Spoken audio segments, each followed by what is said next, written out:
2024 সালের 12 রবিউল আউয়াল কাকতালীয়ভাবে সোমবারে পড়েছে। অপরদিকে হাদিসের মধ্যে রয়েছে নবী করিম সাল্লাল্লাহু আলাইহি ওয়াসাল্লাম প্রতি সোমবারে রোজা রাখতেন, এই কারণে যে তিনি সোমবারে জন্মগ্রহণ করেছেন।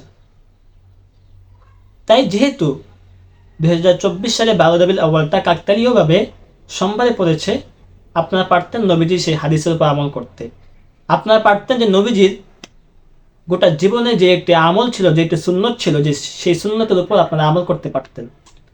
আপনারা পারতেন এই সোমবারে বাংলাদেশের মধ্যে একটি নফল রোজা বিপ্লব ঘটাইতে। আপনারা পারতেন যে নফল রোজা বিপ্লবের মাধ্যমে বড় একটি ইফতার আয়োজন করতে।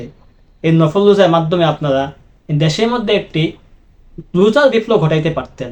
কিন্তু আপনারা নবীজির হাদিসের উপর আমল না করে, আপনারা আপনাদের মতের উপর আমল করেছেন। যেখানে স্পষ্ট হাদিস রয়েছে নবীজি সোমবারে রোজা রাখতেন তিনার জন্মদিন উপলক্ষে।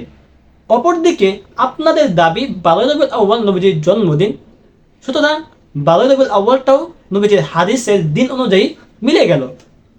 তাই আপনারা এই দিনে নবীজির হাদিসের উপর আমল করবেন না। নবীজি যেই জন্মদিনের সুন্নত আমল রয়েছে রোজা রাখা, আপনারা পারতেন সেই রোজাটা রাখতে। আপনারা সেটা না করে, নবীজির হাদিসের উপর আমল না করে আপনারা আপনাদের মতের উপর আমল করেছেন। এটা কি আশিক রাসূলের পরিচয়? কোন দিক দিয়ে এটা আশিক রাসূলের পরিচয় হতে পারে? আপনারা আমাকে বলে যাবেন যে এটা কি আশিক রাসূলের পরিচয় হলো কিনা।